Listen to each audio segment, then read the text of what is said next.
Tayo po ay nagbibigay ng pasalamat kay Attorney Undersecretary Claire Castro, ang ating pong Palace Press Officer. Magandang umaga po sa inyo, Madam Undersecretary. Sir Ted, good morning, Chacha. Good morning. Okay, Cha, please Yes, go ahead. magandang umaga, Attorney Claire. Thank you for being on the show. Una muna, no, kahapon sa nangyari nga pong hearing, tungkol pa rin po sa pagkakaaresto sa dating Pangulong Duterte, naimbitahan po ba ang Pangulong Marcos? At kung sakali magkakaroon ulit ng pagdinig at imbitahan siya, pupunta kaya po siya? Parang hindi ko po nakita o nadinig ang pangalan ni Pangulong Marcos na inimbitahan.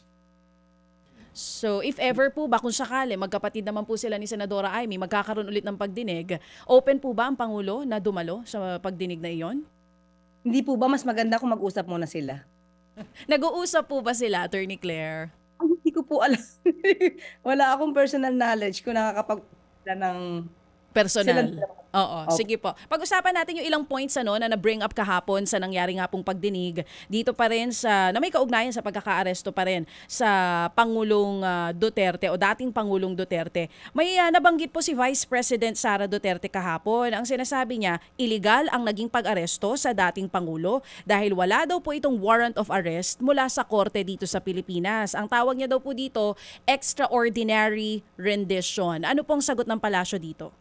Siguro yan po talaga madidinig natin dahil talaga pong yan ang magagawin nilang depensa na walang warrant of arrest sa in-issue ang lokal na court, no, local courts dito sa Pilipinas. Pero tandaan po natin, inamin naman po at maliwanag naman po na sinabi ng ICC na may warrant of arrest. So tayo sumusunod lamang kung ano ang sinasaad ng batas sa RA 9851. RA 9851, nakahapon din po paulit-ulit, halos parang 2 beses nga pong babasahin ni DOJ Secretary Boying Remulla. Pero may argumento pa rin sila na sinasabi na dapat pa rin daw po dumaan ito sa local court and pinapalutang din na hindi daw po sapat yung 12 hours na inilipad agad ng Pangulo papuntang The Hague, Netherlands. Actually, ganito po yan, ganito. Kung yan ang nais nila dahil gusto nila sundin ay yung Rome Statute. Hindi na po kasi tayo yung miyembro ng Rome Statute. So anong dapat natin na gamitin na batas? Ito po, mayroon po kasi tayong sariling batas, yung RA 9851. Kung saan sinasabi dito, doon sa Section 17, maliwanag naman po kasi yun, na we can surrender, prerogative po ito, na pwedeng gawin ng gobyerno, ng pamahalaan, ng administrasyon, na isurrender or extradite. Pero may nakasabi po sa Section 17, kung mapapansin nyo, ang nakalagay po doon ay to surrender or extradite to the international court, if any. So wala pong nakasaad doon na may dapat na sundin tungkol sa extradition treaty. So, kapag ka po isusurrender sa state, iba po kasi pag international court or sa state. So, basahin ko na lang po para sigurado tayo. Teka lang po. 17. Okay. Ito po. Ito po yung nasaad eh. Okay? The authorities may surrender or extradite suspected or accused persons in the Philippines to the appropriate international court, if any, or to another state pursuant to the applicable extradition laws and treaties. So, kung isusurrender natin sa state, hindi sa international court, dapat sumunod po sa extradition laws. Pero kung sa international court, wala po sinasabing ganong klase na kondisyon. So ito tinanong din po natin kay Justice Carpio. Kung ano po ang masasabing interpretasyon dito. So nung sinabi po, makikita po natin sa paggawa ng batas na to, may comma po kasi. Pag sinabi natin international court, hanggang dun lang po yun. So yung pag sinabi natin applicable extradition laws and treaties, applicable siya kung isusurrender yung suspect sa another state. So malinaw nga po dyan, pero syempre hindi rin natin na sure yung sabi nga ni Sir Ted dito kanina, iba-iba ang opinion ng mga legal experts ukol dyan sa RA 9851. I wanna also take note of this one na nabanggit din po dun sa hearing kahapon. First time ko to narinig yung red diffusion and red notice. Tinatanong ni Senator Amy, yung pong mga officials natin na may kinalaman dito sa pagkakaaresto sa Pangulong Duterte, ang sinasabi nila, hindi red notice kundi red diffusion yung inilabas ng Interpol for dating Pangulong Duterte. Yung red notice daw dapat ang inantay dahil yon ang mas formal. So ang dami po nagtatanong ngayon, bakit nga po ba hindi red notice ang inilabas? Anong explanation po doon, Attorney Claire? Kasi ang explanation po doon, pag red notice po yan, kumbaga i-spread po yan sa iba-ibang miyembro na state. Pero ito pong diffusion kasi, patungkol sa wanted person, equivalent po yan sa red notice, pero particular po sa designated na bansa lang idadalin. So kung anong reason dyan, most probably ayaw nilang kumalat dahil kailangan talaga na makuha siguro yung suspect, kaya sa atin lang po ito pinadala. So pero equivalent po niyan, kung anong obligasyon po natin sa red notice, ganoon din po ang obligasyon po natin kapag ka-diffusion po yung ating nakuha. Ipiniliwanag naman po yan eh. Hindi lang po kasi masyadong nakikinig si Senator Amy dahil meron siyang gustong ipunto. Kaya yung ina-explain nung kanyang resource person, hindi niya na nadidinig. So maliwanag po yan na kailangan din po natin, kung kinakailangan pong arestuhin yan because may diffusion po, ganun pa rin po yan. So yun lang po yung difference niyan. Yung red notice is spread po yan sa mga ibang miyembro na bansa, na Interpol. Ang diffusion po is particularly doon sa lugar kung saan lang ito papadala. Oo. Sabi niyo hindi po nakikinig si Senator Amy kahapon. May mga pinalabas siyang video kahapon. What's your take on that? Sa akin po, no, kung sana kung nagpalabas po siya ng mga video, sana nilahat niya na po. Medyo may kulang po yung iba eh. So kung ano po yung mga pinalabas niyang video doon at mukhang puro negatibo. Sa akin pong palagay, sa akin po ito. Mukhang one-sided yung dating ng kanyang mga video. Na parang pinapalabas na mali ang ginawa ng administrasyon.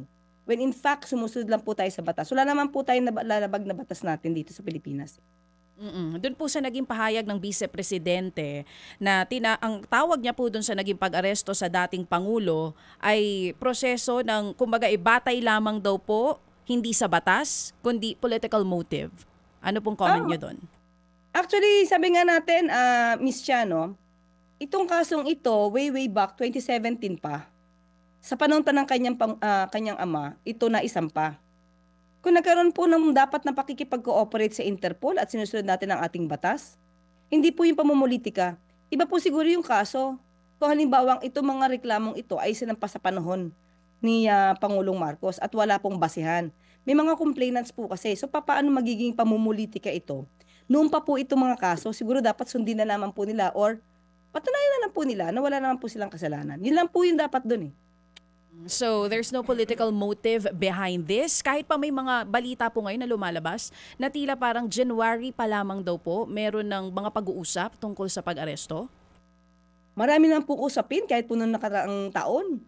Lagi po sinasabi ito ni Senator Trillanes na malapit na. Maski na nga si Justice Carpio, sinabi niya mukhang malapit na. September pa po yun. So, marami na pong ugong-ugong talaga. Pero hindi po kasi namin masasabing official until na ipadala. Although may mga sinasabi-sabi na po. Pero until ipadala na po sa Interpol yung pinaka-kopya po, doon pa lang siya magiging official. Iba po yung may alam ka na, pero iba po yung official na nakita mo na. At your stand is also the same stand with the DOJ Secretary at maging po ni DILG Secretary Boying Remulla na nagkaroon ng due process on the arrest at wala pong usapang political dito. Wala po, maliwanag naman po kasi hindi po sa panahon po ni ngayon po ng kasalukuyang administrasyon na buo yung mga kasong yan. Noon pa po yan. Madam Yusek, masisingit lang po ako. Bago po itong ilang katanungan, ano po ang inyong reaksyon, ng Palasyo sa sinasabi po ni Senator Bato na sana man lang si Secretary Anyo ay tumimbre sa kanila na mayroong impending arrest na mangyayari kay dating Pangulong Duterte upon arrival sa NAIA? Ngayon ko lang po nadinig yan, Sir Ted. Una, sabi niya po, sana tumimbre sa kanila si Secretary Anyo.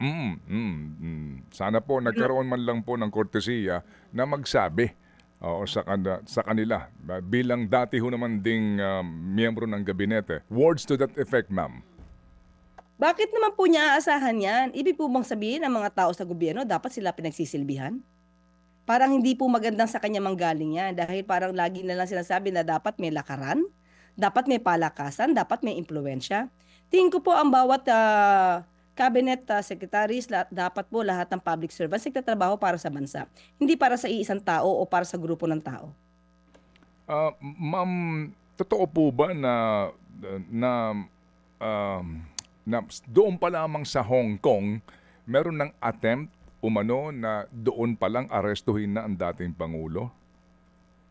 Sir Ted, malabo po yung dating niyo sa akin. Ulitin niyo po. Sorry po. Meron pong lumabas na report sa mainstream media na doon pa lang daw po sa Hong Kong habang naandoon ang dating Pangulo ay doon pa lang daw po may balak na, na doon sa Hong Kong pa lang arestuhin ang dating Pangulong Duterte?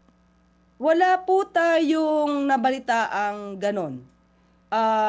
Medyo siguro kumakalat-kalat lang yan dahil nung panahon na sila ay nandoon at nagkaroon ng rally. Parang ang daming masyadong pulis na opisyal na nagkalat. Siguro haka-haka lang po yun. Pero on the part po ng palasyo, wala po kaming alam na particular patungkol doon. Opo, doon po naman sa naratibo na conspiracy talaga ang lahat ng ito.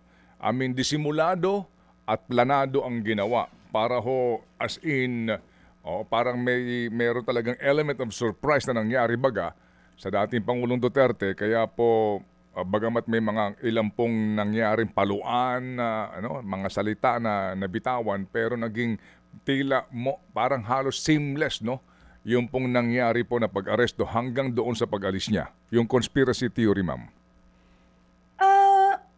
Katulad po ng sinabi ni Secretary John Vic, hindi po naman sila agad kikilos hanggat hindi po naging official yung pagkakatawag po sa kanila ng Interpol. Mm-hmm.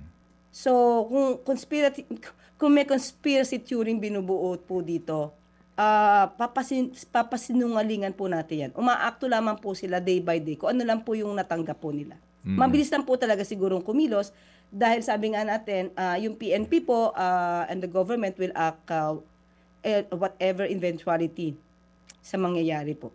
Okay. Ganun lang po. Opo, sige po. Ma'am, sige. So, dito po ngayon sa mga pending na habeas corpus petition ng mga anak ng dating Pangulo, DOJ na po ang siyang sasagot, ang magsisilbing abogado ng pamahalaan. Nagkaroon ho ba ng usapan ang Pangulo at si Solgen Guevara sa isyong ito? Actually po, alam po namin na he will recuse himself. Pero hindi ko alam bakit po nagkaroon ng ibang anggulo yung balita. At nung nakaraang araw po ay nakausap natin ang Pangulo at wala po siyang intensyon na pag-resignin po si Solgen.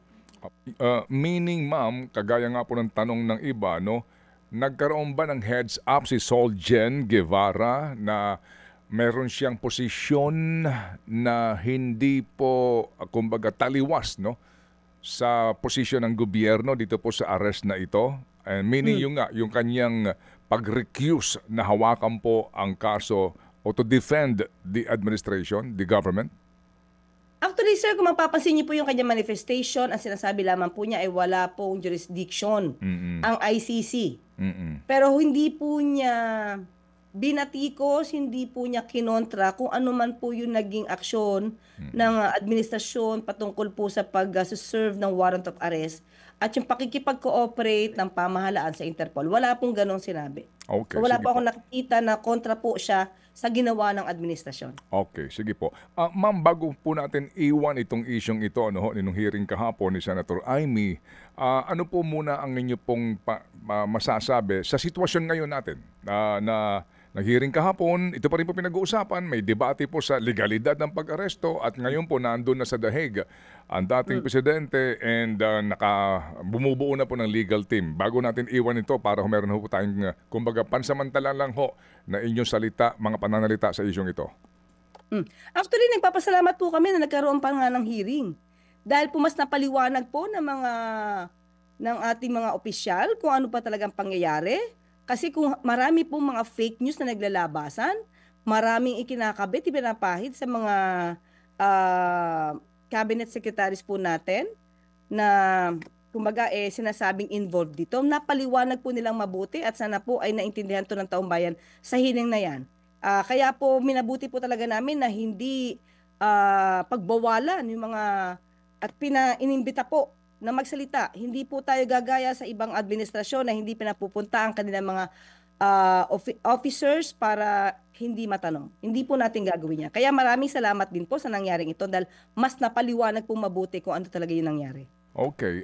Ma'am, ano po ang reaksyon ng Presidente kung meron man dito po sa nangyari pong pagbabasura ng Court of Appeals ng Timor-Leste sa kahilingan po ng pamahalaang Pilipinas na ma-extradite ang dating kongresistang si Arnie Teves?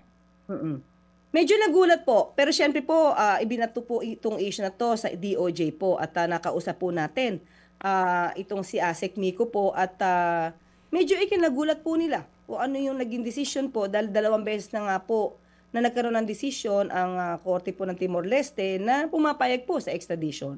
Pero ito pong huli na nagkaroon ng apila because of technicalities na hindi naman po na-raise dati, pero parang na-raise na lang siya sa apila.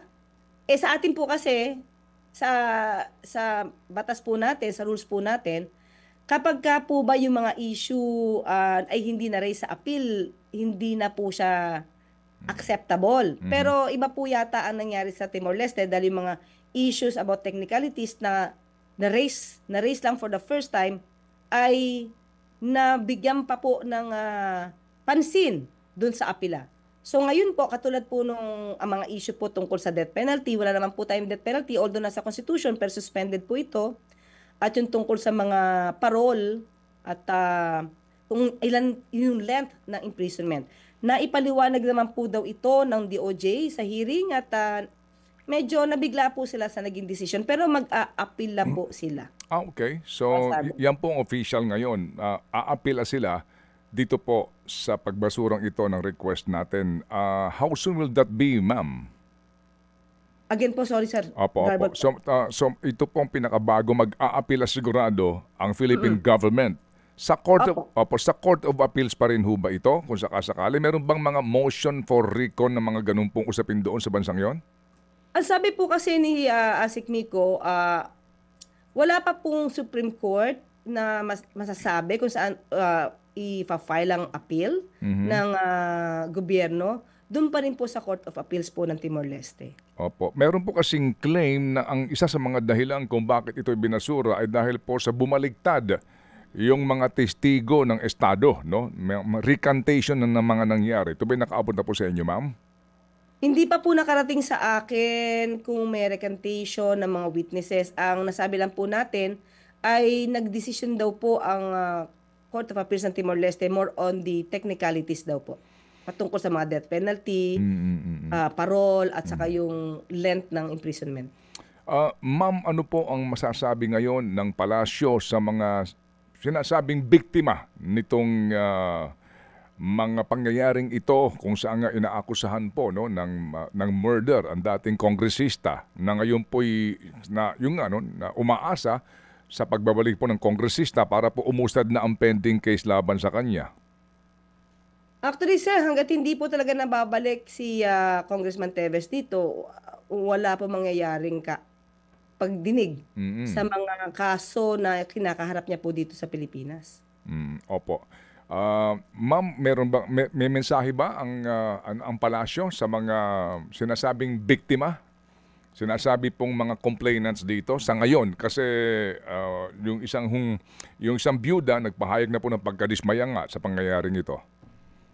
Sa ngayon po, Sir Ted, wala pa po tayong napag-uusapan patungkol po dyan dahil kagabi lang po talaga ito lumabas at kaya po tinawagan agad po natin ang pamunuan po ng DOJ patungkol po dito. So mamaya po siguro kung kami magkakausap ng Pangulo at aalamin din po natin kung ano po yung kanyang reaction patungkol po dito, lalo-lalo na po sa mga biktima po. Opo, salamat po, Madam Yusek. Ma'am, nung pong Miyerkules, naglabas po kayo ng pahayag na pinag-iisipan po ng gobyerno na magkaroon ng regulasyon sa social media post. Can you please elaborate, ma'am, please? At paano po ito? Opo, actually po, si Sec J po ay marami na pong naging, marami po silang binabalak, may mga plano na po. At yun din po ang nais po namin, magkaroon po ng regulatory body hanggat maaari po. Katulad po nung sinabi natin, dahil ang radio, TV, movies, meron pong MTRCB na siya pong nag-regulate. Sana po sa social media ay magkaroon din po ng ganun. Opo. Ngayon pa lang po, pwede ba makakuha kami ng ideya, how can you regulate something that is not owned by the state, no? So on what particular matter po kaya ito papasok ang state regulation sa World Wide Web? Opo, sa internet, kumbaga, ano kaya? Can you give us an example, ma'am? Paano kaya ito? Ito na po, sample lang po to, sir, pero syempre Opo, dapat opo. po mas masinsinang pag-aaral ang gagawin dito. Mm-mm. Halimbawa po sa Facebook, nakausap na po ni Sec J ang Facebook at ang alam po natin ay makikipagtulungan po sila para po ma-filter. Fake news naman po yung pinag-usapan natin dito, Sir Ted. Mm-mm. Hindi naman po yung mga opinyon na, mga lehitimong opinyon na hindi naman po nagbabago ng mga kwento. Ang kakailangan nila po natin dito, yung fake news, katulad po nung nangyari sa Supreme Court. Maliwanag. Mismo Supreme Court po, nagsasabi na may fake news. Sila yung nabiktima rin ng mga fake news. Yung mga ganun po, kung ma-identify po natin talaga agad-agad kung sino gumawa nito, ay kailangan po talaga na mabigyan ito ng karapatang penalty o sanction. So, yun lang po kasi ngayon po parang lahat po ay pwedeng sabihin kung ano-ano, pati mura, mali-maling kwento, mali-maling facts na pinapakitang yun ang di umanong katotohanan, nakakalito po yan sa taong bayan eh. So, yun po ang aayusin po natin kung paano po mangyayari po, anong mechanics dito, at yun po ay dapat na maging maliwanag po pag gumawa na po ng batas kasi po ayaw po natin naman na makartail yung freedom of expression ng taong bayan. Opo, you mentioned batas. Ano ho ito? Through through legislation na sinasabi po ninyo na regulatory body or an executive order? Can you please elaborate po, Ma'am Yusek, please? Opo, makikipagtulungan na lang po tayo sa Kongreso para gumawa ng batas patungkol po dito para ma-define kung ano ba talaga ang fake news, disinformation. So makikipagtulungan po tayo. Hindi naman po ito dadaanin lamang sa executive order. Baka kasi sabihin, baka ma-misinterpret na kinakartel po natin yung freedom of expression. Okay, fake news, kung ano-ano mga bali-balita. Ma'am, can you just clarify po? Kasi ito ngayon, napakadami na mga informasyon hinahanap si First Lady Lisa Araneta. Di po ba? Siguro nakaabot na sa inyo yan, di ba? Kung ano-ano ito. Nasaan ho ba ngayon ang unang ginang? Nasa Pilipinas po. Opo. Kasi dito ho ang claim nung mga pag binasa mo nga ito, ma'am, 'di ba? Napakadami. Bakit daw po wala bang public ngayon mga activities o events ang unang ginang para po para po makita ng publiko na nasa Pilipinas and she's doing fine? Actually, Sir Ted, meron po siya naging affair eh. Yung mga time na sinasabing wala siya sa Pilipinas, alam ko po dumalo siya sa Girl Scout. Girl Scouts of the Philippines na affair. So, doon naman po makikita po natin, maitatanong po kung talaga nagkaroon at pumunta ang unang ginang sa nasabing affair po ng Girl Scouts of the Philippines. Yun po yung pagkakaalam ko, Girl Scouts of the Philippines po yan. May affair po siya. Yung mga period po na sinasabing wala siya sa Pilipinas. Okay, pero as we speak now, the First Lady is in the country. Opo. Okay. Hindi na po siya. Okay, sige po. So, ma'am, ang Pangulong Marcos po ba By the way, sir, Opo, by go. the way, sabi ko, I can attest to that po eh. Kasi nagpadala po siya ng video sa amin na at the time, Monday po yun eh. Monday, nandito na po siya, bumalik na siya. At Tuesday, nakipagkita po siya sa amin. Yun po. So, I can attest to that po. Okay, opo. Sige po, ma'am. So, dumating na po siya from the States, no? Opo. Umattend po siya ng isang affair patungkol po sa film. Okay. Sige po. So, ma'am, ano po ang napag-usapan niyo ho ba ito ng presidente? Yung napakaraming mga kung ano-anong mga balita, naunawaan natin yung mga opinion kontra o pabor sa kanino man, pero yung pong dami ng mga toxic fake na mga post ngayon. Napag-usapan niyo Again. po. Ito ba yung napag-uusapan niyo ni presidente? Itong isyong ito ng mga fake at mga kahindik-hindik na mga posting sa mga social media sa mga medium na ito, sa social media. Actually, Sir Ted, sobrang busy po si Pangulo sa ibang mga meetings. Yung mga ganyan po kasi hindi masyadong pinapansin. Basta ang bilin lang po sa amin ay kay Sec J ay kung masasagot po namin hanggat makakaya po namin sagutin itong mga fake news na ito ay sasagutin po namin.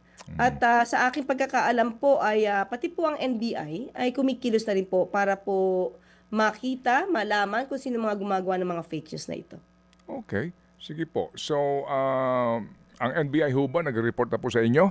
So far ho ba naman, kaya ba nilang tukuyin ito? And then, kung sakasakali ba, ano ba ang maaaring kaharapin po na kaso, kriminal man o nitong mga nagpapakalat ng fake news? Maaari po nilang kaharapin, of course, na isang criminal case ng cyber libel at yung pagkakalat po ng mga fake news. So, tingnan po natin. Hindi naman po kasi natin agad-agad ito na masasampa ng kaso. Kailangan din po suriin kasi sabi nga po natin, baka sabihin na naman ay binubusalan natin ang mga tao sa kanilang pagsasalita. Basta po yung sigurado lang po ang NBI at ang mga investigador na fake news po yung kinakalat nila, dapat lang po silang masampahan ng kaso. Okay, sige po. So on a personal note, Pam, kumusta po kayo? Nakakailang linggo na po kayo sa Malacanang bilang press officer, and how have you adjusted dito po sa inyong environment at inyo pong bagong kumbaga mission at responsibilidad? Actually, Sir Ted, ngayon medyo nakakatulog ako ng konti nung napunta ako sa pagiging press officer. Nakakatulog na ako ng konti. Kasi nung nagta-trial tayo, mas konti yung tulog ko eh. Siguro mas na-adjust ako dahil medyo nakakapagpahinga ng konti dito. At wala pa po ako isang buwan, Sir Ted. Kaya nga po. 24 pa po. Sige. Opo. So, Okay. attorney, Sige. ibig sabihin, nakakatulog kayo na mahimbing, kumbaga, nonchalant kayo, di kayo apektado nito ring mga ipinapakalat na fake news tungkol sa inyo? Uy, mukhang magandang obserbasyon yan. Yes, oo nga. No? Kasi nakakatulog ako ngayon. Hindi ko lang alam kung nakakatulog sila. Ayun lang. Last na lang po sa akin Sige. bago, ito gusto ko lang marinig ang inyong reaksyon. Dito po sa nangyaring pagkakasuspinde nitong SMNI Facebook pages. Sa post ni Senator Bato, ang sinasabi niya, Pilipinas, where do we go from here? Ang inaakusa ng ilang mga supporters, tila parang porque pro Duterte supporter daw o yung bang mga tumutuligsa sa gobyerno, kaya ganito daw po ang nangyari sa Facebook pages ng SMNI. What are your thoughts po, ma'am? Tingin ko po, i-assess po talaga nila rin yung sarili nila kung marami po ba silang fake news. Yun lang po. Kasi kung fake news po yung pinalalabas nila, baka talaga po sila napasara na hindi na makapag-ere pa. Pero yun po, i-assess po nila. Kung wala naman po, pwede naman po siguro sila mag-apila para makalabas muli. Alright. Assess na po nila, wala naman problema po yun. Assess nila yung mga news na lumalabas sa kanila, kung may katotohanan ba o fake news. Okay, Attorney Claire, salamat na marami sa inyo pong panahon sa aming programa. We look forward po sa ganito pong talakayan para po naman sa panig po ng pamahalaan. Salamat na marami, Attorney. Salamat, Sir Ted and Cha. Thank you. Have a good day.